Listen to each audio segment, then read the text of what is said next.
24th, 5 to 6 p.m. Eastern Time. We are uniting as one to call down divine enlightenment over the earth and all life forms. So join us for 5 minutes or the full hour for this worldwide event online in the comfort of your own home. Tune in live to uprntalkradio.com or the UFRO Paranormal Radio YouTube channel. Or you can go to our website and our forum site, worldenlightenment2021.org. That's WORLDENLIGHTENMENT 2021.org for more information on this World Enlightenment 2021 event on December 24th, 5 to 6 p.m. We are all coming together in harmony. So let light unite. Think Quantum Leap, World Enlightenment now. Hey, good evening, everybody. This is Shawn Kelly, host of the Pittsburgh Paranormal Into the Night show. So I wasn't on last week, and I definitely do want to apologize for that. I had a panic attack or anxiety attack, and there was no way I could go on because I wasn't in no mood or I wasn't in my right frame of mind to actually come across and talk to you. And so as I was sitting here waiting for the show to come on, you know, everyone's talking about mental illness nowadays, and I'm just gonna wing this because it's coming right out of my mouth. But you know, that was my very, very first experience with a really, really bad anxiety attack, and it scared me. It really did. I now take an antidepressant, and I'm okay with that.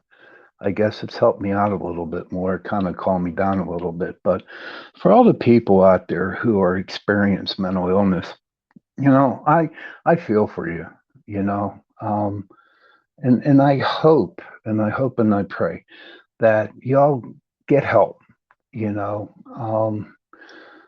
Since being in this business for in the paranormal field, and even being on the radio and getting to meet a lot of people, there's also the ASL community too. And they are loving and caring people. They're awesome people. In fact, I've done an investigation with three people who are deaf and mute, and they use sign language. And what was very impressive about that was that they were actually signing, you know, and the EVP or the K2 meter was responding to it. And so that to me is like, it's like the spirits don't have to hear you. Okay, they don't have to hear you, you know, because they can read your mind. Because when people do sign language, all right, that the thought is in their head. So it's like, okay, the ghost hears that, and then in return it responds on the K2 meter. So I want to give a shout out to all my friends in the ASL community. Thank you for being my friend. You know, so it just really, really makes me feel good to know that other people with different handicaps are actually doing ghost hunting. You know, I believe that everybody should get a chance of going out and do some investigation. Do what you love to do. Okay. I'm also like the co-host of the last show, Chasing Prophecy. And we've been on for over a year now, me and Jenny, and now we got Jason, we got Trisha. In fact, Trisha is going to be a guest on my show next week, so it's going to be pretty interesting. But as we started the show, I started to get into, we had people on UFOs, aliens, Bigfoot, cryptids, stuff like that. And what was amazing, that well, I've gotten to liking aliens, and I'm like, gotten to liking UFOs. But you know, just like in ghost hunting, okay, for me, um, I've seen ghosts, okay? I have dealt with ghosts. And so I don't knock what other people study or what they believe in, but having all these guests on my show about all the cryptids and UFOs, aliens, it's like, okay, the only way I'm actually going to believe that they truly exist is if an alien comes down and shakes my hand right in front of me, or the spaceship lands in my yard and I see little grays coming out of there. Um, it's just great. The alien, just learning all kinds of stuff. You know, I was mainly into ghost hunting. I was into angels. I was into demons and, you know, ghost hunting because when I started PPS, it was really weird. Um, it seemed like every year that spirit put different people into my life, so I can learn like Wiccan, and I can learn about angels, and I can learn about demons. You know, and it's amazing how people were brought into my life, and as I learned from them, and I call them my teachers, it really helped me progress to where I am right now. And it's like I'm being taught all over again about, you know, the different stuff that are paranormal happenings. So as I continue on this journey that I'm on, um, I am I'm going to learn more, and there's nothing wrong with learning. You know, I can sit here and talk about all kinds of ghost stories. I can talk about all kinds of aliens and stuff like that, and whatever comes up on my mind. But my brain really, really wanders a lot, and so when I'm talking to you right now, you know, I really have nothing set in stone to talk about. I am going to tell you what's on my mind. And one of our shows on Chasing Prophecy, we talked about missing 411. And I really caught a interest in that. There's a good show called Missing 411, The Hunted, and it's on YouTube and you can watch it. And basically, it's this guy that goes around and investigates people missing. And what amazed me was that the first two stories that in which he talked about, they came from New York, out in the woods. I right now I don't know where in New York, but it was an old man. The first one was an old guy, and he was out with 7 or 8 other buddies, you know, and they were hunting. And all this guy did, they spread out, and all this guy did was walk into the woods and sat on the rock. Well, night came, and they went back, and they couldn't find him. There was no trace of him. They just could not find him, and they were really confused, and even to this day they're confused because it is very possible, okay, that maybe he walked into a portal, or he walked into a vortex of some sort, or he was nabbed by some extraterrestrials. Who knows what happened to him? But what amazes me is that how 1 minute you can be somewhere surrounded by your buddies, and the next minute you're gone. That's to me is like completely insane. So the question started going through my head was like, okay, why did they take him?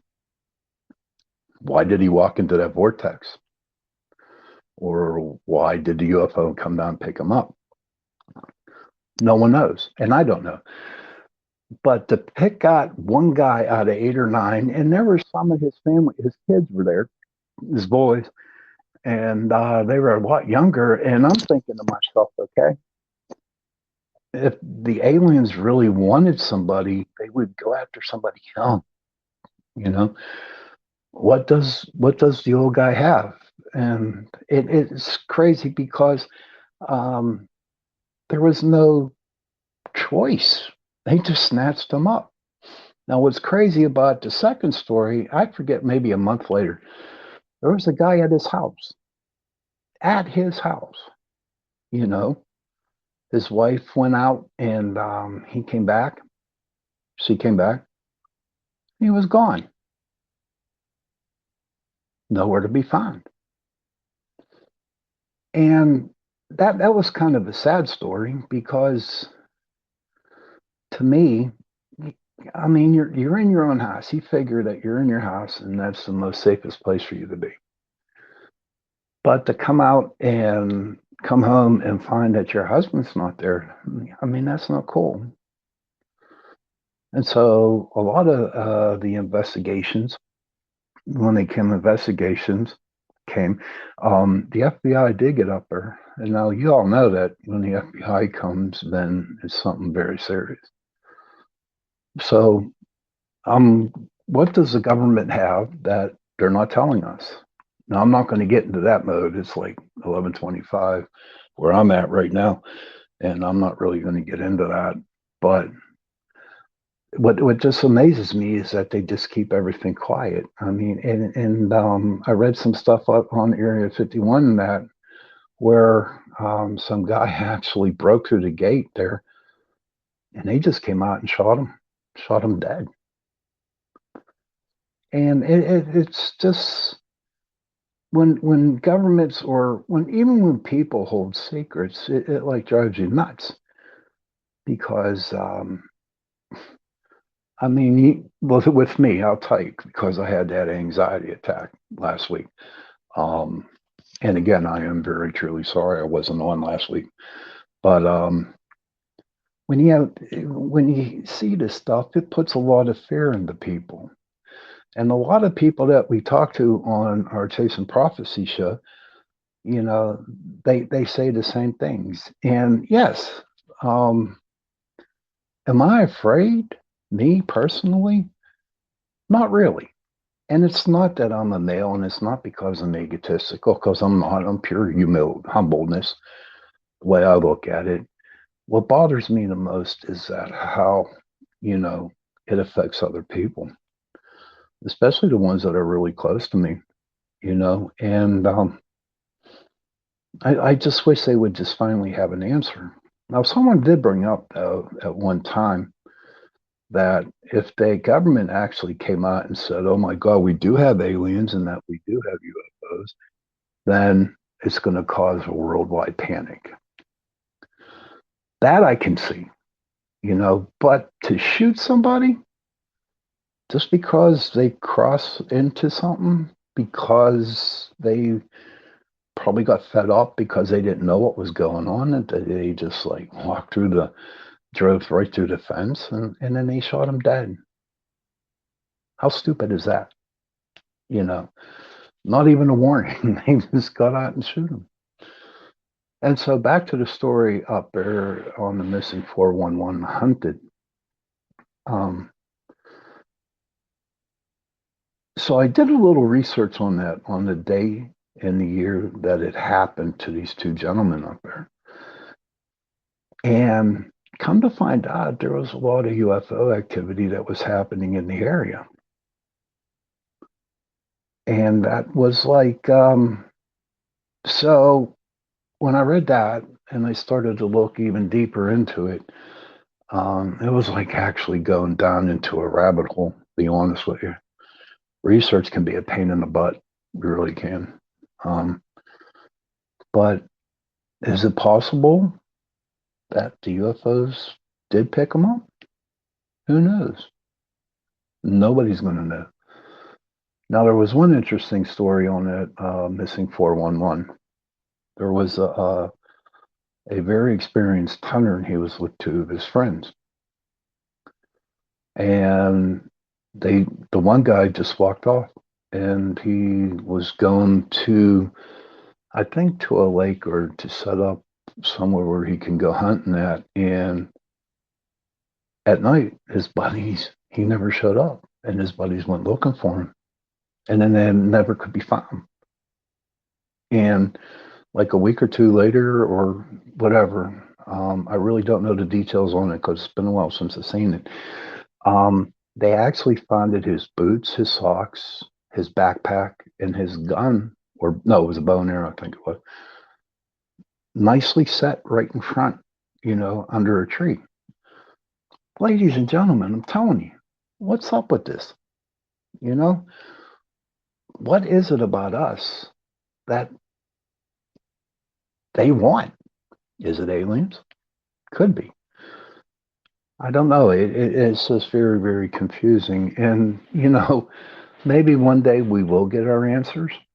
And maybe one day that alien will come down and he'll shake my hand. And maybe that same alien that comes from that spaceship that falls in my backyard. Yeah. And then we'll find out about it. Now, speaking of UFOs a little bit, I'm from Pennsylvania. And we have a little town called Kecksburg. And that was an interesting story. I really think it was in the 50s. There was a UFO type of thingy that landed in Kecksburg. And everybody in the town saw it. And it was like a UFO. And there was drawings or writings on it, hieroglyphics, whatever was written on that UFO. And so as I dug deeper, in the research, and I come to find out that Nazi Germany at the time, a little bit before that, was really heavy into the occult and really into paranormal things. And they actually had Hitler actually built like a UFO type of thing. And you know what? A lot of people believe, because at the end of the war in Germany, they got this thing. The United States Air Force got it, I do believe. And they took it back, and I believe they launched it from wherever, and it landed in Kecksburg. Because from what the story is saying, that all these people witnessed this. A cop witnessed it. Everybody witnessed it. And then not like an hour later, they had the government, the army come in, set a barricade around the whole thing with soldiers with guns threatening to shoot people who come across that line. Now, why? Why? Does it, they say the United States is a free country. Yes, it is, and we have rights. But when it comes down to certain things, we don't. And there are times that when I read about these things, when about the past and stuff that happened a long time ago, that you would think that they would tell us what was going on. My theory is they just don't. No, this is ridiculous, but they realize that they just don't want us to know. And what are they hiding? I don't know what they're hiding. But if you look at it, right, when the first UFO crashed over in Roswell, like 2 or 3 years later, the microwave came out.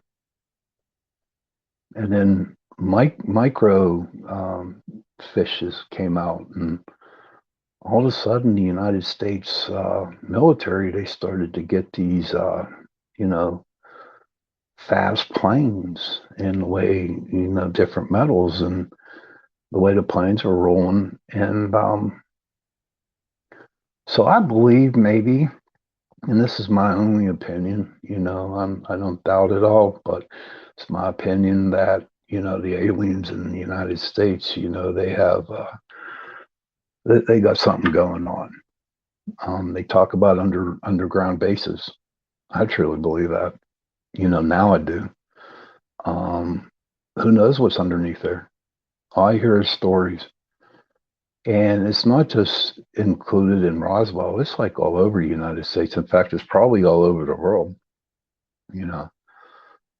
Everybody remembers the show, that radio show, War of the World. Look what happened to all the people that happened there. How people just like freaked out. because they really thought aliens were attacking. And so to me, I can understand back then whenever they were having that radio show. But now, I think in the 21st century, a lot of people read up on it and a lot of people kind of know there are. Why not just tell us? What can it hurt? What can it hurt to tell us something? Why can't the world be a better place? Why can't the world just no more fighting? Let everybody get along. Learn from other countries. It's all about the power, but the power eventually, I guess it comes down to money. To me, money's just money. You can buy as many yachts as you want. You can buy as many mansions as you want. You can buy whatever in the hell you want with money. But you know what? Money ain't everything. And maybe, they talk about ends of times, the apocalypse and all that. Maybe it's time. Maybe that story was written that maybe if all the negativity would go away, if something would come down, and with the sword and just got rid of all the bad. And we started all over again because, ladies and gentlemen, right, that if something happened and the whole world got not blown up, but everything died on it, the trees will grow again, the plants will grow, the water will come back running again and life will start all over again. But for now, no, I don't want that to happen. I don't want the earth to go away. I enjoy where I'm at right now. I just don't like the way people treat other people. And I know I'm going to get off subject here, but why can't we all be friends? Why do people have to have attitudes? Why do people have to, go around and mock people? I don't give a damn about your $2 million house. I don't give a damn about your Maserati or whatever the hell you got. You woke up. And however you got your money, maybe you busted your ass for it, and maybe it was just given to you on a silver spoon. Who knows, right? But all I know is that I work and I pay my bills and I do what I can. I do what I want to do because I know for a fact that I'm not going to be on this earth. I don't know when, only God knows. I believe that. I also believe that was written even before we were born. But why do people have to be mean? Why can't we just have one day? That's all I'm asking. One day. One day. Everybody who's listening to me tonight. One day. Just be nice to somebody. Shake their hand. Tell them they look nice. Tell the women who got their hair done, my God, I love their hair. I love your haircut. Give them a compliment.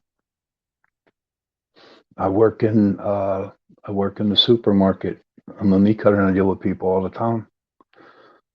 And it's funny because I can actually see people who are having a bad day. Maybe their mother passed away, maybe they lost their job, maybe they don't have enough money to buy food, whatever. But when I can go up and make them smile, but just saying hello, how are you? How can I help you? I mean, there were times, and I'm not, some knight in shining armor, but you know what? There were times that people didn't have enough money to buy food, which they need. I mean, and then I had no problem going up and paying for it, or I'd be in line, like in through a drive-through McDonald's, and I'd pay for the other people's coffee or whatever they ordered back then, who were behind me. Why not? Why? And I figure I'll never see them. I'll never meet them.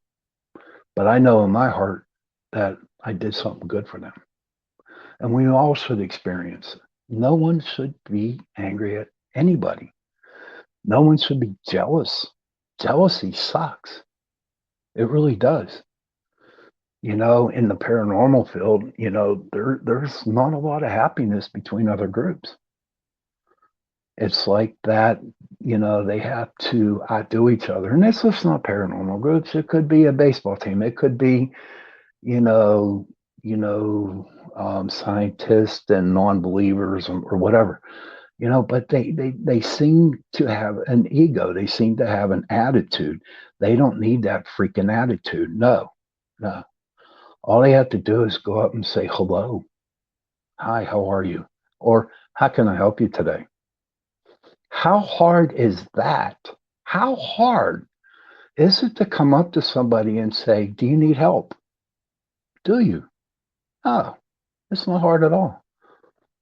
And if they need help, fine, give them help. If they don't need help, that's okay too. Let's just acknowledge the person. You'll be surprised. You'll be so surprised how much people want to be acknowledged. You know, now, I mean, some of them might give you a crappy look or some might ignore you. But you know what? You planted that seed inside somebody. I know whenever I do investigations, we don't charge. We don't charge at all. And because I believe that, you know, God put this path on me to help people understand why spirits exist, demons exist, angels, whoever. And I don't ask for money. I will tell you this, though, I would be rich if I did, but I would be defeating the purpose because I would be defeating the purpose of helping people. Going into their homes and telling them what's going on. It's just like, give me money, money, money, money. So what? No, no. We're not in this business for money. You know, if anybody wants to challenge me on that, fine, bring it on. But I believe helping somebody like you're there. And when people say, well, how can I pay you? How can I pay you? And the first thing I tell them, the very first thing I tell them is, give us a cup of coffee. Make us coffee or make us iced tea. I'm sweetened because I can't do with sugar. If Russ is listening, he calls it shitty ass iced tea. I call it good iced tea. Good iced tea is tea that has no sugar in it. The other they like sugar in theirs. I don't. But but we got it, and that's how it works. You know, you got to keep, you know, the flow of the energy just going around and around and around and around and around and around and around. And when that does happen like that, you know, things move, people move, you know, different actions move. Whatever the action is, who knows? Um, to this day, I still have problems. I'm trying to figure out how to buy a computer. You know, I got this Mac Pro book computer that is like old and I have no use for it no more. So I'm going to go find a new computer, and I'm going to be honest with you. I don't know what the hell I'm going to buy, but I need one because I need one for the shows. And I just, there's stuff that I want to do with it. You know, I learned when I started the radio show that if I put my mind to something, I can get it done. You know, and before that, I didn't. I was lazy. I was really, really lazy. I'd have other people do it for me because I just didn't want to deal with it. You know, I figured, hey, I'm Shawn Kelly, you know, and this is what, you know, you can do for me and blah, blah, blah, blah, blah, blah, blah, blah, blah. Nah, it took me a long time to realize that I had to work for what I needed, you know. Even when people would offer help to help me, I'd be like, nah, I'll figure it out on my own. If I desperately need help, then yeah, I will look for it. But I always put the effort in now to learn something. And yeah, I get frustrated. And yeah, I would want to sometimes throw the computer against the wall because I'm angry at it, you know. But eventually, if it takes a day, an hour, a day, 2 days, 3 days, a week, whatever, I get it figured. And I'm a happy camper. And I can do whatever I want to do with it, you know. So you don't have to let other people help you all the time. And you have to learn how to grow. You really do. There is no there it's okay to ask for help. Even though I didn't want to help, but before I did, let me rephrase that before I confuse you. Okay. A long time ago, I let other people do what I wanted them to do because, you know, they just do it. But when I started to, like I said before, and then I started to figure things on my own, I wouldn't ask for help, but it was there if I needed it. So, this might sound so confusing. So it's my show, so it's gonna be confusing. If somebody needs help, ask. Give them a hand. You know, if they truly can't understand anything, what's going on in this in their everyday life, go up and give them a hug, or like I said before, just say hi. That goes a long way. It goes a long, long way when somebody's acknowledged, and we should be acknowledged even more and more every day. And then all of a sudden, you actually can see people smile. And when people smile, then there's no negativity around it, you know? I work in that supermarket and I just see all these customers coming in and they're not happy. They're mean. There's no reason to be mean. There isn't. So you make a little bit more money than I do. So what? This was taught to me a long time ago. Okay. Um, as long as you wake up, you got a roof over your head, and you got food in your belly, what more do you need? What more do you need? That you're alive. And no matter how hard it gets in life, where you're like King Midas, where everything turns to gold, well, in my case, everything didn't turn, everything would break.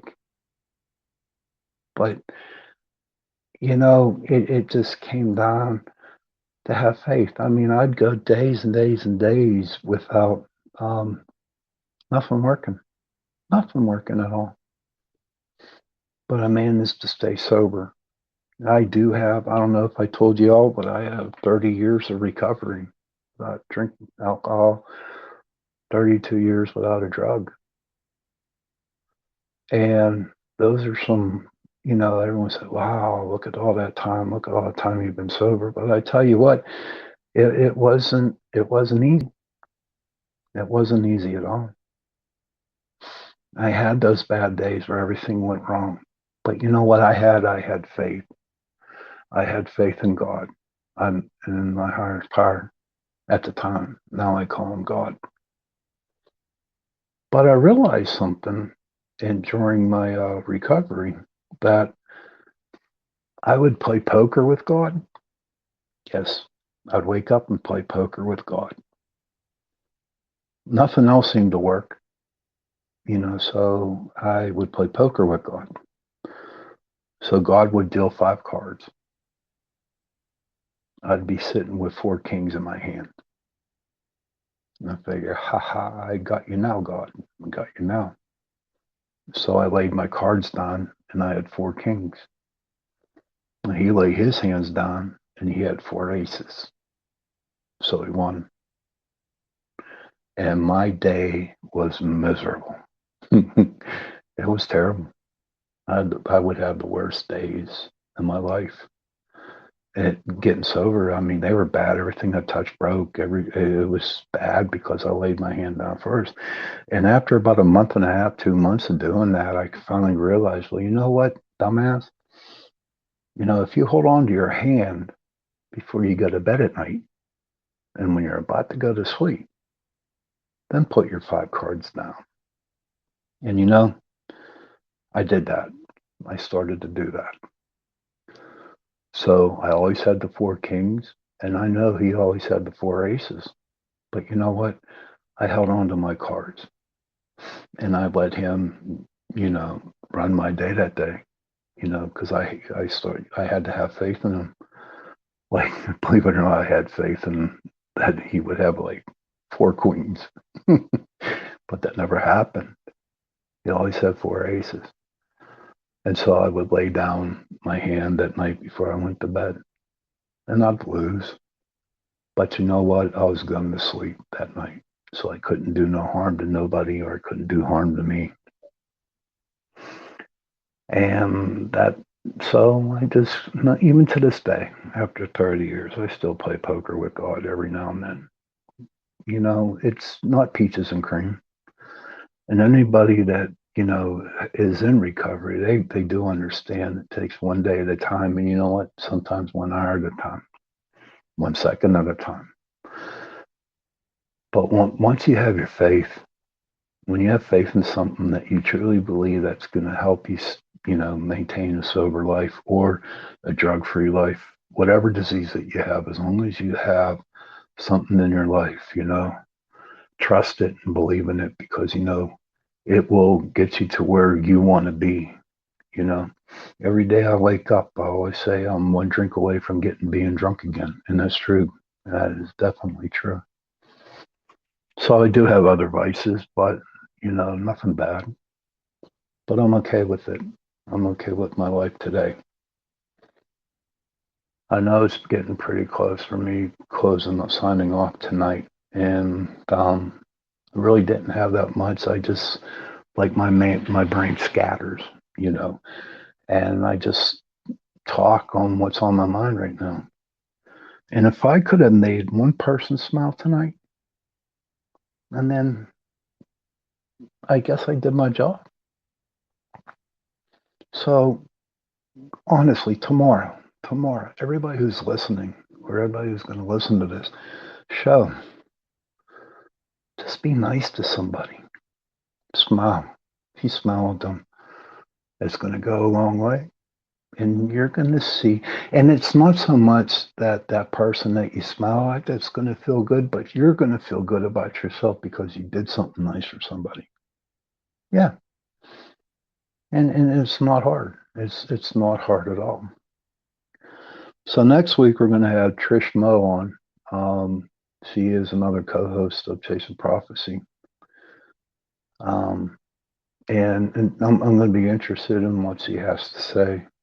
She's very intelligent. She knows her stuff. And I think it's going to, in fact, I know it's going to be a good show. I know it's going to be a good show next week. And then with Chasing Prophecy, Jenny Nicasio, one day she just called me up or sent me a message and she said, "Do you want to do a radio show?" And I said, "Sure." And to where I'm at right now with the radio business, with the podcast business, I owe it all to her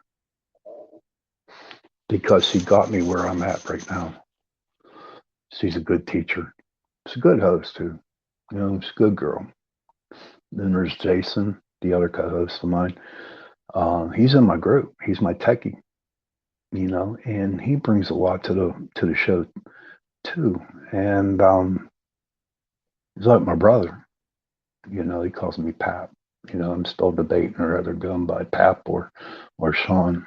But hey, if you have an idea, Pap, Shawn, put it down in the comments and get it back to me, and we'll see what happens. Maybe I'll make it Pap.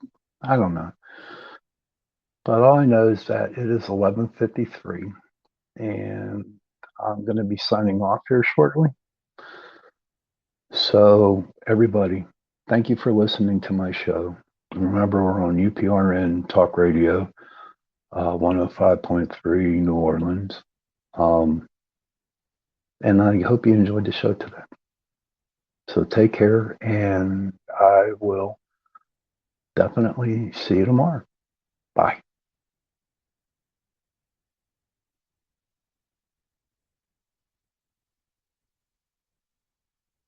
No, I'm still on until Joe gets on again, I guess. So how was everybody's day today? Mine was okay. I'm alive. And Joe, if you're listening, it's time to go. But I don't know. I guess we can still keep talking about something. But I'm just like lost with words right now. Heck, let me get them. And you know what? Tomorrow is going to be a good day. Tomorrow will be. Hopefully I wake up and then I go to work and then I come home and then I got the next 2 days off. And I'm definitely going to the mountains. And I'm going to just get away from it all and then just re-energize myself. I wish I knew how to do this so I would shut off. Joe, are you listening? Joe, are you listening, buddy? I don't know. I sent him a message.